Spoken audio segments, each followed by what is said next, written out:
Dear students, BPSC का model answer आ चुका है। आप में से बहुत सारे लोगों ने मिलाया होगा।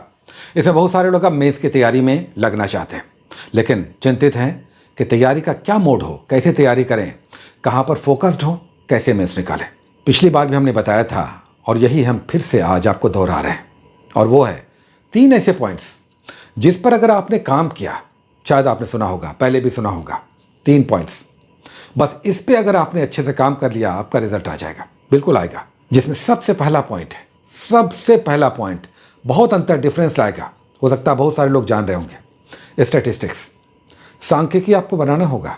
अगर नहीं जानते हैं, मैथ कमज़ोर है, थोड़ा सा हाथ आजमाइए, कुछ नहीं है, ये सांख्यिकी है, मैथमेटिक्स नहीं है। मैथमेटिक्स के चार चैप्टर्स इसमें एप्लीकेबल हैं और एकदम सतही, वो सभी लोग जानते हैं। नहीं जानते हैं, थोड़ा सा प्रैक्टिस कर लीजिएगा मैथ के उन 4 चैप्टर्स का। Average, percentage, profit and loss, ratio and proportion, बस इस 4 चैप्टर्स को अगर थोड़ा सा सतही भी आपने देख लिया तो स्टैटिस्टिक्स में जो काम आएगा मैथमेटिक्स, वो इतने से लगभग हल हो जाएगा। खासकर वो लोग जो बोल रहे हैं कि हम मैथमेटिक्स, हमने देखा है अपने पूरे जीवन में जो इतने सालों का है, आयोग के संदर्भ में, बीपीएससी के संदर्भ में, बहुत सारे स्टूडेंट्स को ये सुनते कहते हुए और इवन अप्लाई करते हुए मैथ छोड़ देते हैं। मैथ हमसे नहीं बनता है, हम जीएस बनाते हैं। इतना बड़ा सेगमेंट आप छोड़ देते हैं। अभी आपके पास समय है, इसमें थोड़ा समय दीजिए, काम कीजिए। कुछ नहीं करना है, पाई डायग्राम है, कुछ चार्ट है, बार डायग्राम है, मल्टीपल बार डायग्राम है और ग्राफ है, बस यही तो है। और क्वेश्चंस पिछले सालों को आप देख लीजिए, आप खुद बोलिएगा कि ये क्वेश्चंस बनने वाले हैं। पिछले साल भी क्वेश्चंस बनने वाले आए थे, एक पैटर्न पे आ रहे हैं और बनने वाले आते हैं। थोड़ा सा मैथमेटिकल कैलकुलेशन है और उसका अरेंजमेंट है, ये आप कर सकते हैं, ये संभव है और इसे करना होगा। क्योंकि जीएस पेपर 1 मार्क्स फेचिंग है, लेकिन ये मार्क्स फेचिंग बेकार हो जाता है, साधारण हो जाता है जब आप स्टैट के क्वेश्चंस नहीं बना पाते हैं। तो ये मार्क्स फेचिंग पेपर होते हुए भी ये साधारण मार्क्स वाला पेपर हो जाता है, क्योंकि इतना बड़ा सेगमेंट आप छोड़ देते हैं। 2 क्वेश्चंस 70 मार्क्स का आप कैसे छोड़ सकते हैं? तो इस पर आप हाथ आजमाइए, प्रैक्टिस कीजिए। इस सेगमेंट को थोड़ा सा अभी बहुत समय है, आराम से अभी समय है, थोड़ा सा समय दीजिए, इसमें काम हो जाएगा। एक तो हो गया। दूसरी बात, पेपर 1 को छोड़िए, हो जाएगा, सारे लोग करते हैं, कोई बहादुरी नहीं है। हिस्ट्री और करंट अफेयर्स अधिकतर लोग करेंगे। 1-2 क्वेश्चंस करंट के थोड़े टफ होते हैं, लेकिन हिस्ट्री में तो अधिकतर बन जाएगा। स्टैट की अभी हम लोग बात कर रहे थे, ये आप कर लेते हैं। तीसरा खंड करंट होता है जीएस पेपर 1 में, वो भी अधिकतर प्रश्न बन जाते हैं। 1-2 प्रश्न कठिन होते हैं। कंपलसरी वाला उससे कठिन होता है, जो बेसिकली क्वेश्चन आता है 4 नंबर क्वेश्चन और 1 नंबर, वो कठिन होता है। 4 नंबर क्वेश्चन करंट का थोड़ा टफ होता है, चूँकि वो कंपलसरी पेपर होता है, उसमें 5 क्वेश्चन होते हैं, कभी 4 कभी 5, तो ये थोड़ा टफ होता है बस। लेकिन रेस्ट आपका लिखने वाला होता है। आप तैयारी कर रहे हैं तो किस चीज़ की तैयारी कर रहे हैं? कुछ तो तैयारी कर रहे हैं, डेफिनेटली आप लिखेंगे। पॉपुलर करंट अफेयर्स जो हैं, जो खबरों में है राष्ट्रीय अंतर्राष्ट्रीय स्तर पर, यूजुअली उसमें से क्वेश्चंस आते हैं। हाँ, कुछ क्वेश्चंस बहुत टफ होंगे, तो टफ सभी के लिए होंगे, एक आपके लिए तो होंगे नहीं। तो पेपर 1 की हम बात नहीं करेंगे। फिर हम कह रहे हैं हमारा दूसरा पॉइंट है पेपर 2। पेपर 2 ही निर्णायक है, क्योंकि इसमें साइंस एंड टेक्नोलॉजी है, इकोनॉमी है, ज्योग्राफी है, पॉलिटी है, और इसमें काफ़ी छकाता है।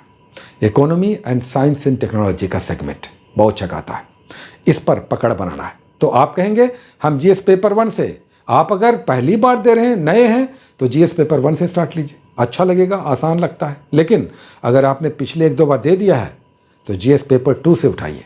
जीएस पेपर 2 यही आपको छकाता है हर साल। हम तो देख रहे हैं जीएस पेपर 2 हर साल दिन में तारे दिखाता है। और तीसरा पॉइंट, बहुत लंबा नहीं करेंगे, तीसरा पॉइंट, हाथ चलाना। आपने लिखना शुरू किया कि नहीं? आप लिख रहे हैं कि नहीं? ये कहना आसान है, पर इसे अप्लाई करना वेरी डिफिकल्ट। नहीं लिखते हैं आप, क्योंकि हाथ चलता नहीं है। क्या लिखें? लिखने ही नहीं आता, हाथ ही नहीं चलता है। किसी ने बताया भी नहीं और प्रैक्टिस भी नहीं किया, तो हाथ कैसे चलेगा? हाथ चलाना होगा। ये एग्जामिनेशन गोला भरने वाला नहीं है, लिखने वाला है, हाथ चलाने वाला है। आपको 24, 25, 26, 30, 32 पेजेस लिखने होंगे। तो आप कैसे कह सकते हैं, कैसे सोच सकते हैं कि देख रहे हैं, कोशिश करेंगे लिखने का, अभ्यास करना चाह रहे हैं, लेकिन चाहने से नहीं होगा, हाथ चलाना होगा। और इसके लिए प्रोफेशनल एटीट्यूड अपनाइए। पहली बात, जो कन्फ्यूज़न वाले हैं, हम कहेंगे कि आप मेंस में अभी कोचिंग वगैरह की दौड़ मत लगाइए, क्योंकि हो सकता है आपका पैसा फंस जाए। मेंस की तैयारी के लिए बहुत हाई ऊंचा फ़ी होता है। लेकिन जो कंफर्म है 90 प्लस स्कोर उन्होंने किया है या रिजर्वेशन में है 80 प्लस स्कोर किया है, आपको लगना चाहिए। ठीक है, आप जाइए, सबसे पहले अगर नहीं समझ में आ रहा किसी संस्थान को ज्वाइन कीजिए, वो रास्ते बताएंगे। लेकिन अभी हम बात कर रहे थे कि लिखने का, तो कहीं पर भी इस व्यवस्था को ज़रूर आजमाइए और इसे असर्टेन कीजिए कि हमें लिखने के लिए कौन बताएगा, चेक कौन करेगा, ये सबसे इंपॉर्टेंट है। ये कीजिए। आपको लग रहा होगा कि आप लिख रहे हैं, लिख लेंगे या लिख लेंगी, नहीं पता है आपको, एग्जामिनेशन में हाथ नहीं चलता है। क्वेश्चन जैसे ही आप देखिएगा, पहला लाइन लिखने के लिए तो आपको पता नहीं लगेगा कि जैसे 5 टन का पत्थर सर पे रखा हुआ, कंधे पे रखा हुआ है, किसी ने हाथ, शैतान ने हाथ रोक लिया है। तो ये होता है क्योंकि अभ्यास नहीं है, अभ्यास नहीं है, ये करना होगा। तो ये तीसरा पॉइंट जो है ये बहुत वाइटल है। यही खासकर नए स्टूडेंट्स को, बिगिनर्स को, फ्रेशर्स को, या जिनके पास जानकारी की कमी है या जिनके पास पैसे नहीं हैं, जो कोचिंग नहीं जा सकते हैं। हमारी बहुत सारी छात्राएं हैं घर से तैयारी करते हैं तो समस्याएं आती हैं, वहाँ पर हाथ नहीं चलेगा। इसे कीजिए, इसे कीजिए, सबसे इंपॉर्टेंट है। हाथ चलाना स्टार्ट कीजिए, कुछ भी लिखना शुरू कीजिए, कुछ भी लिखना शुरू कीजिए। चूँकि अगर अभ्यास रहेगा तो वहाँ लिखाएगा। चूँकि इस बीच में पढ़ना तो है, लेकिन पढ़ करके भी आप नहीं लिख पाइएगा, अभ्यास नहीं रहेगा तो हाथ ही नहीं चलेगा। तो हाथ चलाने का अभ्यास रहेगा तो लिखा भी जाएगा, लेकिन लिखा तब नहीं जाएगा जब कितना ही ज्ञान हो, अभ्यास नहीं है। तो यही 3 खंड है। 3 खंड क्या है? आपका स्टैटिस्टिक्स है, जीएस पेपर 2 है और आंसर राइटिंग है। हमने ऐसे का बात नहीं किया, ऐसे का बात नहीं किया, कुछ नहीं है ऐसे। ऐसे ऐसा नहीं है कि उसमें बहुत उलझन परेशानी। पहली बार जब आया था तब कठिनाई थी, समझ में नहीं आ रहा था क्वेश्चंस कैसे आएंगे। अब तो पिछले 3 सालों का क्वेश्चन है, प्रीवियस ईयर्स के क्वेश्चंस देखिए ना, प्रैक्टिस कीजिए। देखिए, खास के मुहावरे वाले हैं, उसमें परेशानी होती है, तो मुहावरे वालों को प्रैक्टिस कर लीजिए। All that glitters is not gold. तो हर चमकने वाली चीज़ सोना नहीं होती। ठीक है, धोबी का कुत्ता, न घर का न घाट का। क्या इसका आप मर्म नहीं समझते कि इसका क्या मतलब है, जो कहीं का नहीं रहा?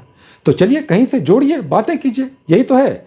उसमें कोई विज्ञान एवं प्रौद्योगिकी नहीं है, वहाँ पर आपका प्रेजेंटेशन है, आपके सोच का प्रस्तुतिकरण है। तो यही तो करना है बस।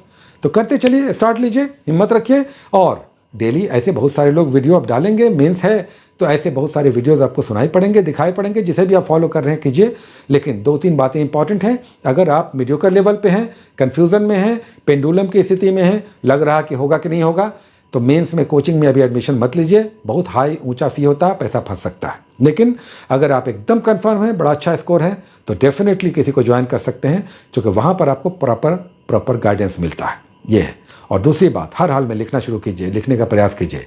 और संभव हो तो चाहे 2-4 हज़ार देकर कोई पैसे ले रहा है तो उसे दीजिए और बोलिए कि हमारा चेक कीजिए, देखिए हमें गाइड कीजिए। ठीक है, बहुत सारी शुभकामनाएं, all the best, take care.